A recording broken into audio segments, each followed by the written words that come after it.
और मेघालय में बेथनी अस्पताल का एक वरिष्ठ डॉक्टर कोरोना वायरस से संक्रमित पाया गया है। ये राज्य में कोविड-19 संक्रमण का पहला मामला है। मुख्यमंत्री कॉनराड संगमा ने इसकी जानकारी दी। मुख्यमंत्री ने कोविड-19 के खिलाफ लोगों से सहयोग की अपील करते हुए कहा कि राज्य सरकार हालात से निपटने के लिए पूरी तरह से तैयार है। मुख्यमंत्री ने 48 घंटों के कर्फ्यू लगाने की भी घोषणा की है। इसके साथ ही मुख्यमंत्री ने 22 मार्च या उसके बाद बेथनी अस्पताल जाने वाले लोगों से ऑनलाइन पोर्टल पर अपना पंजीकरण करने या हेल्पलाइन नंबर 108 पर कॉल करने की अपील की है। बेथनी अस्पताल को सील कर दिया गया है और डॉक्टर के संपर्क में आने वाले लोगों को तलाशने की प्रक्रिया शुरू कर दी गई है। We have immediately imposed a complete curfew in the city of Shillong for the next 48 hours. Also, we request everybody to kindly cooperate and not to leave their homes the next 48 hours. We have also sealed the institution that where the information has been found and the case has been found. And at the same time, in this institution, which is Bethany Hospital, all the people who have visited Bethany Hospital from the 22nd of March and after that, I would sincerely urge all the citizens to kindly inform us by calling at 108 number. और मेघालय के मुख्य सचिव MS Rao ने स्पष्ट किया कि ये मामला ट्रैवल हिस्ट्री का है, ना कि कम्युनिटी ट्रांसमिशन का। It is a case of travel history, so in a way the reason is known. So, it's not a case of community transmission. So, to that extent, it is a positive. और इंदौर के पहले corona पीड़ित विष्णु अग्रवाल अब बिल्कुल ठीक हो चुके हैं। अस्पताल से उन्हें छुट्टी दे दी गई है। वापस घर आने पर उनके निवास राजरतन अपार्टमेंट स्नेहनगर के निवासियों ने उनका जोरदार स्वागत किया। और उत्तर प्रदेश सरकार कोरोना के खिलाफ लड़ाई में जी जान से जुटी है। मुख्यमंत्री योगी आदित्यनाथ ने कल लॉकडाउन की स्थिति का जायजा लिया। उन्होंने जिला प्रशासनों से लॉकडाउन का उल्लंघन करने और कोरोना संक्रमण को छिपाने वालों के खिलाफ सख्त कार्रवाई करने का आदेश दिया। इसके साथ ही योगी आदित्यनाथ ने सभी अस्पतालों में सुरक्षा उपायों के साथ आपातकालीन सेवा पुनः शुरू करने का आदेश दिया। उन्होंने सभी जिला प्रशासन को कोविड-19 हॉटस्पॉट क्षेत्रों में जांच को तेज करने और ऐसे क्षेत्रों में घरों तक जरूरी सामान पहुंचाने की प्रक्रिया को और मजबूत करने की बात कही है। गौरतलब है कि उत्तर प्रदेश का पीलीभीत जिला कोरोना मुक्त हो चुका है। योगी आदित्यनाथ ने कहा कि जो व्यक्ति 14 दिनों के सरकारी निगरानी में रहने के बाद कोरोना नेगेटिव पाए जाते हैं, उन्हें अगले 14 दिन तक होम क्वारंटीन रहना होगा। और सुप्रीम कोर्ट ने निजी जांच प्रयोगशालाओं में कोविड-19 की जांच मुफ्त में करने के 8 अप्रैल के अपने आदेश में बदलाव करते हुए कहा है कि ये लाभ आर्थिक रूप से कमजोर वर्गों के उन लोगों को ही मिलेगा जो आयुष्मान भारत जैसी सरकारी योजना के दायरे में आते हैं। अदालत ने कहा कि उसका इरादा कभी जांच को उन लोगों के लिए निःशुल्क करने का नहीं था जो इसका खर्च उठा सकते हैं। न्यायालय ने 8 अप्रैल को निर्देश दिया था कि निजी जांच प्रयोगशालाएं राष्ट्रीय संकट की इस घड़ी में परोपकार का धर्म निभाते हुए जांच का शुल्क नहीं लेंगी।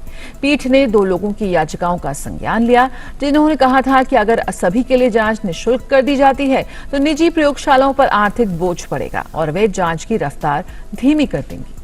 समाज के कमजोर वर्गों को बुनियादी सुविधाएं निरंतर मिलती रहें और कोविड-19 के कारण किए गए लॉकडाउन की पूरी अवधि के दौरान वे प्रभावित न हो, ये सुनिश्चित करने के लिए केंद्रीय वित्त मंत्री निर्मला सीतारमण ने 26 मार्च 2020 को 1.70 लाख करोड़ रुपए के प्रधानमंत्री गरीब कल्याण पैकेज की घोषणा की थी, ताकि इस तरह के लोगों को लॉकडाउन के प्रतिकूल प्रभावों से बचाया जा सके।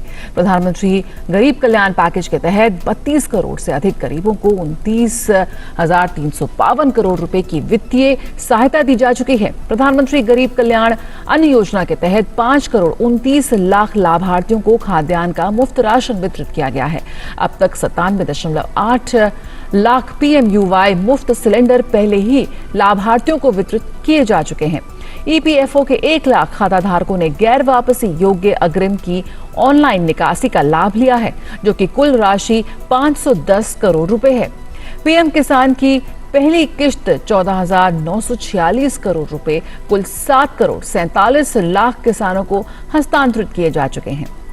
जी हाँ, कोरोना वायरस की वजह से चपेट में आने की वजह से बहुत सारे लोगों का पैसा जो है ये पैसे की दिक्कत जो आ रही थी, तो सरकार ने जो है किसान निधि का पैसा उनके खातों में ट्रांसफ़र कर दिया है। बहुत ही दूर दूर से जो किसान के खाते हैं हमारे यहाँ वो सब आ रहे हैं। और हालांकि सोशल डिस्टेंसिंग की वजह से थोड़ा सा वो मतलब ज़्यादा पूरे इकट्ठे नहीं आ रहे हैं, धीरे धीरे आ रहे हैं और अपने कैसे निकाल रहे हैं। बैंक तो हमेशा खुला ही रहता है सुबह से लेकर शाम 4 बजे तक। और उसमें हम लोग जो है जो भी किसान आता है सोशल डिस्टेंसिंग को मेंटेन करते हुए उनके खातों को में संचालन करने की व्यवस्था किया है। 9,930 करोड़ रुपए कुल 19 करोड़ 86 लाख महिला जनधन खाता धारकों को दे दिए गए हैं, जबकि 1400 करोड़ रुपए लगभग 82 करोड़ वृद्धों, विधवाओं और दिव्यांगजनों को दिए गए हैं। प्रधानमंत्री नरेंद्र मोदी ने सोमवार को वियतनाम के प्रधानमंत्री गुयेन शुआन फुक से बातचीत की। फोन पर दोनों नेताओं ने कोरोना वायरस के संक्रमण से निपटने के लिए चिकित्सा उपकरणों की आपूर्ति समेत द्विपक्षीय सहयोग सहित कई अन्य मुद्दों पर चर्चा की। दोनों नेताओं ने इस बात पर सहमति जताई कि आने वाले दिनों में महामारी के खिलाफ उपायों पर समन्वय के लिए तथा द्विपक्षीय संबंधों के अन्य पहलुओं पर संपर्क में रहेंगे। दोनों नेता कोविड-19 से निपटने में द्विपक्षीय सहयोग की जरूरत पर सहमत हुए, जिसमें आवश्यक चिकित्सा उपकरणों की आपूर्ति सुनिश्चित करना शामिल है। अपने अपने देशों में एक दूसरे के मौजूद नागरिकों को जरूरी मदद पहुंचाने की प्रतिबद्धता भी जताई गई। इसमें कहा गया कि दोनों प्रधानमंत्रियों ने भारत तथा वियतनाम के बीच रणनीतिक साझेदारी के महत्व पर जोर दिया तथा विभिन्न मोर्चों पर हाल ही में हुई प्रगति पर संतोष प्रकट किया। विदेश मंत्रालय के मुताबिक दोनों देशों ने राष्ट्रीय और अंतर्राष्ट्रीय घटनाक्रमों की समीक्षा भी की। पीएम मोदी ने संकट की स्थिति में वियतनाम के लोगों की अच्छी सेहत और कुशलता के लिए शुभकामनाएं प्रेषित की। और कोरोना आपदा से बचाव के लिए डीआरडीओ ने अत्यंत सुरक्षित N99 मास्क का निर्माण किया है। रेल मंत्री पीयूष गोयल ने इस बात की जानकारी दी। उन्होंने बताया कि ये मास्क देश को कोरोना से सुरक्षा देने में एक महत्वपूर्ण भूमिका निभाने जा रहा है।